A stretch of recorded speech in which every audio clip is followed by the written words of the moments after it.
तुम जो सोच रहे होगे कि भाई जय गुरुदेव नाम बाबा जी का है, मेरा नहीं है और न तुम्हारा है, तो शंका क्यों करते हो? ये नाम उसका है और तुमने अभी शास्त्रों को नहीं देखा। और जो कहते हो हमने शास्त्र देखे हैं, वो आंख बंद करके और बुद्धि को ताक में रखकर। कोई भी नाम हो, विष्णु भगवान के 1000 नाम और परमात्मा के अनेकों नाम, तो शंका क्यों करते? कोई भी नाम सज्जुग का, त्रेता का, द्वापर, कोई नाम हो जब तक सिद्ध नहीं होगा तब तक कोई नाम आत्म कल्याणकारी नहीं, आत्माओं को गति नहीं दे सकता। इसलिए नाम सिद्ध करना होगा तो जीवात्माओं के काम आएगा, नहीं कोई काम नहीं आ सकता। कोई नाम हो उसके तो अनेक, तुम इतना नहीं समझ पाते हो कि सूरज निकलता है तो अलग अलग देशों में, अलग अलग मुल्कों में अलग अलग नाम। सूरज तो एक ही है लेकिन नाम अलग अलग। तो तुम ये नहीं जानते हो कि तुम्हारे यहाँ नाम अलग है, दूसरे मुल्क में जाओ अलग, तीसरे मुल्क में अलग। तो परमात्मा को क्यों नहीं समझते हो कि उसके अनेकों नाम है? इसलिए शंका मत करो, मेरा नाम नहीं है। आप सोचते हो कि भाई बाबा जी आए तो इनका नाम, मेरा नाम तो तुलसीदास है और आपका भी नाम नहीं, तो जय गुरुदेव नाम उस प्रभु का है, तो आपको किस बात की शंका? बोलो जय गुरुदेव, जय गुरुदेव नाम किसका? अब बड़े ध्यान से सुनो, खड़े खड़े। ये तुम जो यहां रह रहे हो इस मृतलोक में, तो ये तुम्हारा देश नहीं है, न यहां तुम्हारा घर है, न यहां कोई सामान तुम्हारा। यहां तुम सब लोग परदेशी हो। आपका देश, आपका घर नहीं है, यह है बच्चों मृतलोक। अच्छी तरह से थोड़ी सी बातों में मैं सब समझा दूंगा आपको। ये मृतलोक है, ये आपका घर नहीं है। मकान मालिक ने आपको ये जो मकान दिया है, अनमोल मनुष्य शरीर, ये आपको बार बार नहीं मिलेगा। उसने थोड़े दिन के लिए आपको दिया है और उसने ये कहा कि देखो भाई, मेरा ये मकान है, शुद्ध है, साफ है, पवित्र, मैं तुमको देता हूं थोड़े दिन के लिए, और 2 अधिकार मैंने इस शरीर को दिए हैं कि एक अच्छा काम, एक बुरा काम। तो बुरा से बुरा काम करो, अच्छा से अच्छा करो, उसकी तरफ से कोई रोक टोक नहीं है। वो जो भी तुम करोगे अच्छे बुरे काम, सब ये कूड़ा कचरा, जितना भी पाप पुण्य का, ये सब जीवात्मा पर लदेगा, उस जीवात्मा पर रखा जाएगा और उसको कुछ मना नहीं करना। उसने तो ये कहा ये अमोलक मनुष्य शरीर है, ये मनुष्य मंदिर है, इसमें जीवात्मा को बैठा दिया। तो मेरे शरीर के द्वारा जो अमोलक है, क्या करना कि अपनी अपनी जीवात्मा को जगा लो और अपने घर में अपने प्रभु के पास पहुंचा दो, क्योंकि ये मनुष्य शरीर अमूलक है। सारे संसार का धन, सोना चांदी हीरे जवाहरात, इसकी कीमत नहीं दे सकते हैं। ये ऐसा अनमोल मनुष्य शरीर थोड़े दिन के लिए आपको दिया गया, तो आप इसमें लग गए, ये मेरा मकान है, ये मेरी दुकान है, ये मेरा राज है, ये मेरी खेती है, ये मेरा सोना, ये मेरा चांदी, ये मेरे बच्चे, ये मेरी जात है, और ये मेरा ये और मेरा ये, इसमें लग गए तो क्या हो गया? काम है, क्रोध है, लोभ है, मोह है, आशा है, तृष्णा है, झूठ है, छल है, कपट है, फरेब है, धोखेबाजी, दगेबाजी, और चोरी और डकैती और हिंसा, इसमें आप लग गए। तो महात्माओं ने क्या कहा था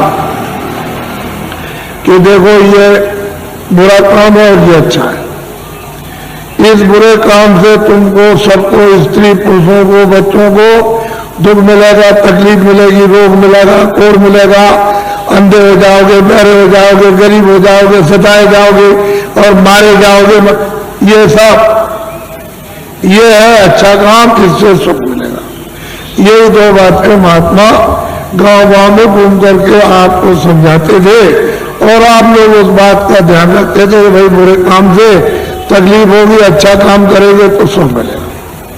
तो महात्माओं के उपदेश को सब लोगों ने छोड़ दिया और सब के सब अच्छे काम को छोड़ चुके, बुरे काम में लग गए। जब बुरे काम में लग गए तो आपको तो मालूम नहीं है कि उसने ये अमोलक मनुष्य शरीर थोड़े दिन के लिए दिया है। तो आप जब नहीं मालूम है तो जीवात्मा पर आप पूरा कचरा लाद रहे हो। इस पर तो जब घड़ा भर जाएगा तो ये तो बाहर से बहेगा, फूटेगा और टूटेगा और आग निकलेगी, जहर निकलेगा। तो तुमको तो कुछ मालूम नहीं। जब उसका तुम तो समझते हो कि ये मेरा है, तब तक समय इसका पूरा हो गया। अनमोल मनुष्य मंदिर का इसका समय पूरा हो गया।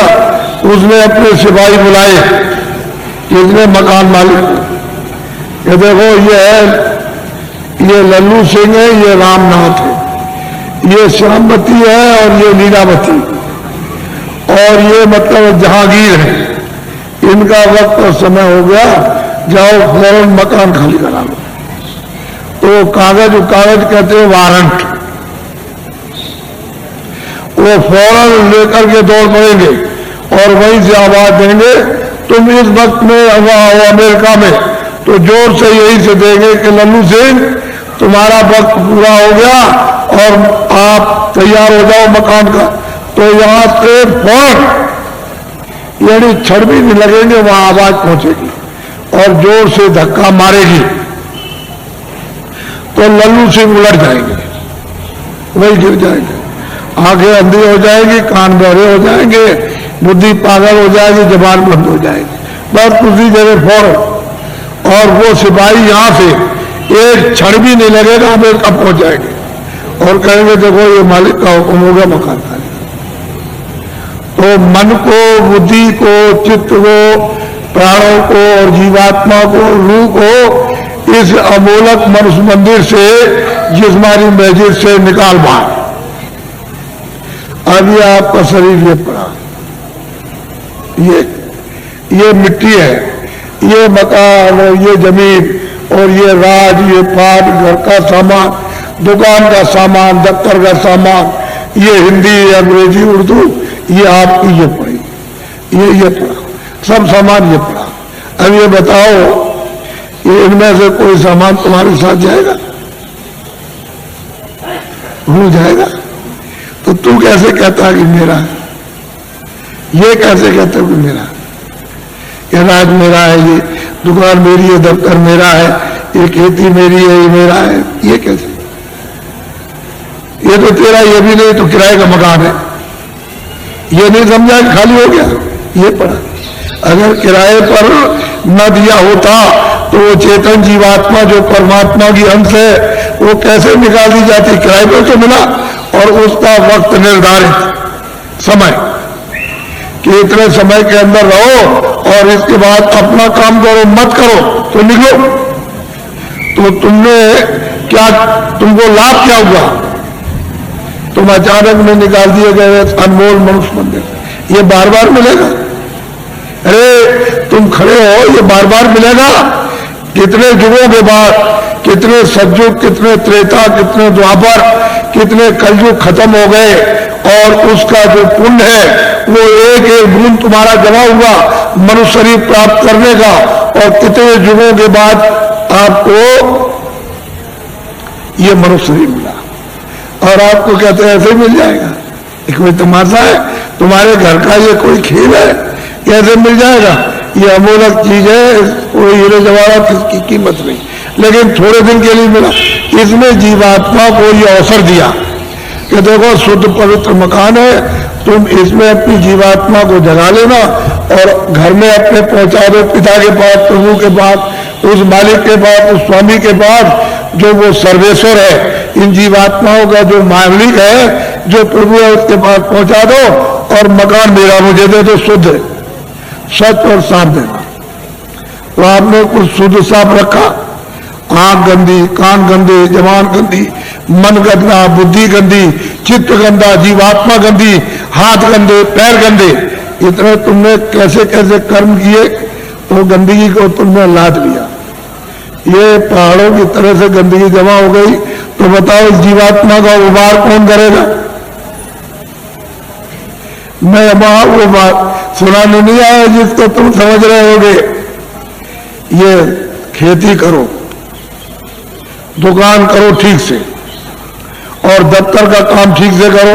मैं तब मना करता हूं, आप जो भी सामान लेकर खेती से, दुकान से, दफ्तर से आओ और जो पैसे लेकर आओ बाजार में खरीदो, अनाज खरीदो, सब्जी खरीदो, फल खरीदो, कपड़े खरीदो और सामान और दवा खरीदो और मकान अच्छा बनाओ और झोपड़ी अच्छी लेकिन ये तो समझो कि ये सब सामान किसके लिए? इस किराए के मकान के लिए। ये पंचभौतिक शरीर है, इसके लिए आपको दिया कि कपड़े दो, खाना दो, दवा दो, इसको निरोगी रखो, यानी रोग ना होने दो। ये आपको बताया, ये आपको बता रहा हूं कि ये सामान सब इसका है, तो आप लाख जोड़ो, करोड़ जोड़ो, अरब खरब रखो, लेकिन ये तो समझो कम से कम कि ये इसका है, इसमें जीवात्मा का रत्ती भर भी नहीं, ये समझता। तो जब ये खाली हो जाएगा तो ये पड़ा और ये पड़ा, न ये इसके काम और न ये इसके काम। तो फैसला है, तुमको जो होना है वही तुमको बता देता हूं। तुमने घर में जरा भी ध्यान नहीं दिया। तुम हिंदू हो, मुसलमान हो, सिख ईसाई हो, कि तुम्हारे घर में बच्चा बच्ची पैदा होता है, मखमल पहन के आता, रेशम पहन के आता, क्या कोई सोना चांदी लेकर आता है या जमीन और मकान नंगा आता रोता हुआ? तो तुमको सबको ये देखना चाहिए भाई कुछ लेकर नहीं आया, ये तो खा लिया। रो रहा है तो अपनी पीड़ा में, अपने दर्द में रो रहा, उसको दर्द और पीड़ा हो रही, सहन नहीं हो रही है, और माँ कहती है अरे बच्चा चुप हो जा, पुचकारती है, लेकिन उसको न देख सकता, न सुन सकता, न बोल सकता है, तो कुछ भी नहीं कर सकता, रोता ही रोता है खाली, तो दर्द में रोता है, पीड़ा में। तुम जब इधर आए, जरा बड़े हो गए, तो तुमको बताया ये सब कुछ, और तुम्हारे जाने का जब समय हो गया तो तुम्हारी बुद्धि यहां रखवा ली, और देखना यहां रखवाया, और सुनना यहां रखवाया, बोलना यहां रखवा लिया, सब रखवा लिया उसने जितना भी था। और तुमको मतलब यह है कि निकाल बाहर किया, फिर तुमने उस पर कपड़े डाल दिए। क्यों? कि भाई अब देखा नहीं जाता, अब देखा नहीं जाता तो डर लगता, घृणा हो गई तो कपड़ा डाल देते हो। तो इतना भी तुम देखते हो, जब ले जाते हो कपड़ा ढक करके तो वहां गड्ढा खोद के गाड़ देते हो, लकड़ियों पर रख करके, और इसको रखते हो और जलाते हो, तो तुमने आग लगाते देखा नहीं कि फूक दे, यानी कपड़ा जल गया, नंगा हो गया। तो तुमको ये नहीं दिखाई दिया कि कोई कपड़ा लिया जा रहा है, कोई सोना, कोई चांदी, कोई मकान, कोई बाल, कोई बच्चे, कोई रिश्तेदार, या हिंदी, अंग्रेजी, उर्दू लिया जा रहा। ये जाते में सब रखवा लेगा, आते में कुछ ले आने नहीं दिया। तो ये आपको समझना चाहिए कि ये किराए का मकान आपको थोड़े दिन के लिए दिया है, तो आप कोई घर बार मत छोड़ो। मैं कोई घर बार छोड़ाने थोड़ी आया हूं। तो खेती करो, दुकान करो, और दफ्तर का काम कैसे करो? ईमानदारी, मेहनत, झूठ नहीं, झूठ और धोखा और बेईमानी और चालाकी और मारपीट और हिंसा और दगेबाजी और सीनाजोरी और जबरदस्ती, बेईमानी, ये नहीं, ईमानदारी, मेहनत। घर में आओ, अपने बच्चों की सेवा करो, ये दो ही तो आपकी ड्यूटी है, और क्या भी। और जब आप जाओ सोने, कोई काम ना हो तो ये मनुष्य मंदिर है, इसमें जीवात्मा बैठी हुई है, और ऊपर से परमात्मा 24 घंटे बोल रहा, एक क्षण भी बंद नहीं होता, 24 घंटे उसका कथा कीर्तन आरती 24 घंटे हो रही है। और तुम्हारे कानों तक आवाज दे रहा कि तू मेरी आवाज को सुन ले और मेरी आवाज को सुनकर पकड़ के मेरे पास चला, तो तुम कभी सुनो? पूरा कचरा लाद लिया इस पर। तो मैं तुमको जरा बताता हूं, ये तो बहुत से डॉक्टर हैं यहाँ और आप पढ़े लिखे हो, विद्वान हो, आप जानते हो कि जीवात्मा कहाँ है इस शरीर में? तुमको मालूम? ये जो मिट्टी पड़ी है उसका एक बालू का कण, एक जर्रा उसके लाख टुकड़े कर दिए जाए, उससे भी वो छोटी है और ये शरीर में बंद है। तो किसी ने एक्सरे में, किसी ने आले में बताया? कहीं नहीं पता चलता। सब लोग आला खेलते हैं कि इसमें कौन है, कौन निकल गया और कौन डाला गया, लेकिन कहीं कुछ नहीं। तो मैं तुमको बताता हूं, तुम तो मतलब ये है कि मेरी बात पढ़े लिखे अनपढ़ सब सुनो। देखो ये मनुष्य शरीर, बच्चा पीछे हो जाओ, ये पीछे मत खींचना नहीं फोटो, ये सत्संग हो रहा है नहीं, आप कुछ मत करो। ये फोटो किस लिए खींच रहे हैं? अभी मत खींचो। देखो मेरी तरफ, ये अनमोल मनुष्य शरीर है, ये मनुष्य मंदिर है, इसमें 24 घंटे देववाणी, आकाशवाणी, आसमानी आवाज, कलमा और आयतें हो रही हैं। मैं तुमको इधर बताता हूं, देखो इधर ये जीवात्मा न इधर है न इस तरफ, न ये इधर बैठी हुई न इधर, और न इस तरफ है, यानी इधर नीचे कहीं नहीं। अब मेरी तरफ देखो, ये दोनों आंखें बीचों बीच में, ये जीवात्मा दोनों आंखों के मध्य में, दरमियान में ये बैठी हुई। यहां उस जीवात्मा में एक आंख है, वो तीसरी आंख, तीसरा नेत्र, और शरीर में 2 आंखें। कितनी आंख हुई? बोलो, जोर से बोला करो ताकि समझ में आ जाए। 3 आंखें हो गई। देखो इधर, ये जीवात्मा दोनों आंखों के बीचों बीच बैठी हुई है। उस जीवात्मा में एक कान है और शरीर में 2 कान। कितने कान में? 3 कान पे। अब तुम समझ लोगे तो जल्दी आ जाएगा। ये जीवात्मा बैठी हुई है दोनों आंखों के बीचों बीच। उस जीवात्मा में एक नाक है और शरीर में 2 नाक। कितनी नाक हुई? 3 हो गई। तुमको कभी किसी ने बताया कि 3 आंख है, 3 कान है, 3 नाक है? कोई बताने वाला तुमको मिला? पहले सोचो इस बात के लिए। तो इधर देखो, ये 2 आंख, 2 कान, 2 नाक, ये तो शरीर में, ये बाहर का काम करते हैं, सुनने का और देखने का और सुनने का। अब जो अंदर में जीवात्मा जो बैठी है, उसमें एक कान है, एक आंख है और एक नाक है। तो इस आकाश के ऊपर सुनने का काम करेगी, देखने का और सुनने का। तो तुमने कभी शास्त्रों में कि स्वर्ग की और वैकुंठ की बहस्ती कितनी सुगंधी है, तुमने कभी सुना? तो ये नाक सुनेगी, वहां कितनी सुंदरता है, यानी कितनी वहां खूबसूरती है, तो ये आंख देखेगी ये बाहर की। तुमने कभी किसी से पूछा, और तुमने कभी रामायण है, गीता है, कभी शास्त्रों को तुमने ध्यान से पढ़ा? उन महात्माओं ने तो देखा था, उन्होंने तो तीसरी आंख, तीसरा कान उन्होंने खोला था। इन आत्माओं की जमीन जो ये दोनों आंखों के बीचों बीच बैठी हुई है, तो इधर देखो ये डंडा है, ये पूरा डंडा, पूरा का पूरा। इधर देखो, जब 2 आंखें ये खुलती है तो आप देखते हो कि आसमान ऊपर है, जमीन नीचे। तो शरीर की जमीन तो ये नीचे है और शरीर का आसमान ऊपर, लेकिन ये जो तीसरी ये आंख जो जीवात्मा बैठी वो यहाँ, वो तीसरी आंख, तीसरा कान, तीसरा नाक इस आकाश के ऊपर है। तो आत्माओं की जमीन ऊपर है, जीवात्माओं की जमीन ऊपर है, वो चेतन है, वो जड़ नहीं है। ये खेती नहीं है, दुकान नहीं है, दफ्तर नहीं है, ये कपड़े नहीं है, कोई सामान नहीं, कोई टट्टी नहीं, कोई पेशाब नहीं, कोई लड़का नहीं, कोई गाली नहीं, कोई गलौज नहीं, कोई धोखा नहीं, कोई बेईमानी नहीं, कोई मैजिक नहीं, कोई मंदिर नहीं। ये जीवात्माओं की चेतन जमीन ऊपर। तो तुमने कभी किसी से पूछा कि महात्मा नाम किसका है, योगी किसको कहते हैं, क्यों योगी कहा जाता है, क्यों महात्मा कहा जाता, क्यों महापुरुष का? ये तो आपने कभी पूछा नहीं। भाई इसमें लगे हुए झूठ, चल कपट, फटे धोखे, बेईमानी में, तो इसमें आपको क्या मिला? क्या मिल गया? ये यहाँ क्या मिला? वो तो जो यहाँ कुछ है वो तो क्षण। ये तुम्हारे कानों तक ऊपर से आवाज आ रही है, उधर से प्रकाश आ रहा, तो उस प्रकाश का आनंद और उसका देववाणी का वो ठंडक तुमको मालूम होती है इंद्रियों के द्वारा, तो तुम कहते हो जरा सा आनंद मिल गया, फिर और जगह मिलेगा, और जगह मिलेगा, और मिलेगा।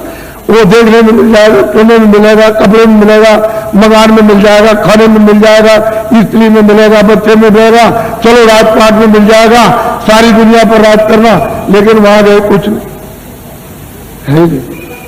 अरे ये मृतलोक है, ये भूल भुलैया है। रास्ते से आए तो रास्ता छोड़ दिया, आंखें बंद हो गई, कान बंद हो गए, सब बंद हो गया, रास्ता भूल गए। अब वापस जाने का कोई रास्ता नहीं। तुमको तो मालूम नहीं कि एक ही रास्ता जीवात्माओं के आने का शरीर में और वापस अपने घर में जाने का एक ही रास्ता, दूसरा कोई रास्ता नहीं। और तुम यहाँ भटक गए, चलो वहां चले और वहां चले, उधर चले, तो इस अंधेरे में ये सब अंधकार है। उधर तो सूरज निकलता नहीं, उधर सूरज डूबता नहीं, उधर तारे नहीं है, इस तरह के उधर चांद नहीं है। तो तुमने कभी पूछा किसी से कि रामायण में क्या लिखा? रामायण में जो उन्होंने प्राप्त किया वो तो उन्होंने लिखा, गोस्वामी जी ने, तुलसीदास जी ने। और आप रामायण पढ़ते हो तो आपने क्या देखा, आपकी समझ में क्या है, क्या लिखा? इसलिए महात्माओं की बारी आपकी समझ में नहीं आ सकती। तभी तो अर्थ का अनर्थ हो गया, और धर्म का अधर्म हो गया, और कर्म का अकर्म हो गया, और सत्य का असत्य हो गया, और न्याय का अन्याय हो गया, और प्रेम का दुश्मनी हो गई घर घर में। तो बताओ, मैं तो तुमको अमूलक चीज देने आया था, लेकिन अब यह है कि थोड़ी बारिश हो गई तो ये जमीन अमीन भीग गई, तो आप समझते हो हमारे कपड़े गंदे हो जा रहे। कपड़े तो बच्चा गंदे होते ही हैं और होंगे ही, लेकिन जो जीवात्मा जो कितने जन्मों से गंदी हो गई, कभी तुम इसकी सफाई करके इसको आजाद स्वतंत्र कभी करोगे? कभी तुमको ये मौका मिलेगा? ये तो समय निकला जा रहा, अभी बस समय खत्म हो रहा। बहुत तो समय चला गया आपका, बहुत बरस आपके निकल गए, अब ये थोड़े से रह गए, वो भी निकलने वाला। बस फौरन वारंट अभी कटता है और तुमको निकाल देगा। बस सुई की नोक और बालू का एक कण एक जगह जाने वाला है, एक किराए का मकान है। तो अमूलक चीज, ये अनमोल मनुष्य मंदिर में ये जीवात्माओं का अमूलक धन। तो तुमने ये तो कभी सोचा नहीं कि भाई हमने जीवात्मा के लिए अभी तक क्या इकट्ठा किया, उसके लिए कौन सा धन कमा के रखा कि जब तुम यहां से जाने लगोगे तो जीवात्मा की रक्षा हिफाजत होगी। उधर तो कोई मदद करेगा नहीं, उधर तो इधर से निकालेगा, और उधर उसने हिसाब कर दिया कि इनको ले जाओ, इन्होंने बड़े मृत लोक में जाकर बड़े दुष्कर्म, बड़े मतलब बुरे काम और पाप कर्म किए, तो उनको ले जाओ, कुत्ते में बंद करो जाकर के। तो कुत्ते में बंद, कुत्ते से निकाला बिल्ली में बंद, बीच से निकाला तो गधे में बंद, गधे से निकाला ऊंट में बंद, तो ऊंट से निकाला किसी पंछी में बंद, तो 4 खाने 84 में चोरियां, फिर तुमको ये मनुष्य शरीर किधर मिलेगा? तुम तो ये सब जानते नहीं, तुमको तो ये सब मालूम नहीं, तुमने तो देखा नहीं। इसलिए मैं तुमको अमूलक चीज देने के आया हूं। कुछ आत्म धन चलते चला, जीवात्मा के लिए कुछ आत्म धन, यानी ईश्वरीय खुदाई रूहों को खजाना, उनको कुछ दे दो जितने शरीर में, तो इसका भला हो जाए, नहीं तो ये जा रही है तो दब गई। ये इसको कौन छुड़ाएगा? बिना महापुरुष, बिना जानकार के इसका रास्ता कौन जानता है? कोई नहीं जानता, सब भटके हुए भूले हुए। तो अमूलक चीज लो, उसको देना चाहता हूं। इसलिए तुम ऐसा मत समझो कि कोई बाबा जी जय गुरुदेव हो या बाबा जी भगवान है। हम तो पक्के आपके सेवक हैं, सेवक, कोई भगवान नहीं है, कोई जय गुरुदेव नहीं है। जय गुरुदेव तो वो है, हम तो आपके सेवक हैं। सेवा करने का मतलब वो यही होता है कि तुम्हारी गंदगी को साफ, जो तुम्हारी गंदगी धोता है, साफ करता है, उसका नाम सेवक ही है। जितने भी भारत में महापुरुष आए इस प्रभु को प्राप्त करने के लिए इस कलयुग में, वो सब के सब सेवक है।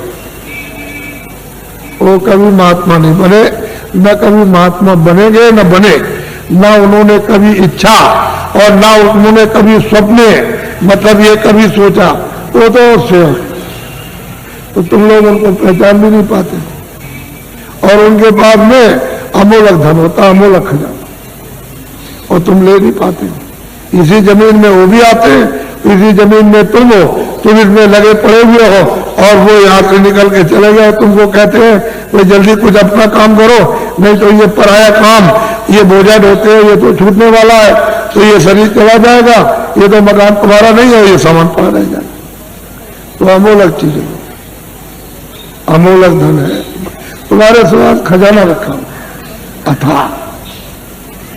लेकिन अब क्या करे बेचारी जीवात्मा, ये इसमें बंद है, इस कोठरी में बंद हो गई, उसका फंस गई। अब इसको कुछ नहीं सुनाई दिखाई, कुछ नहीं देता।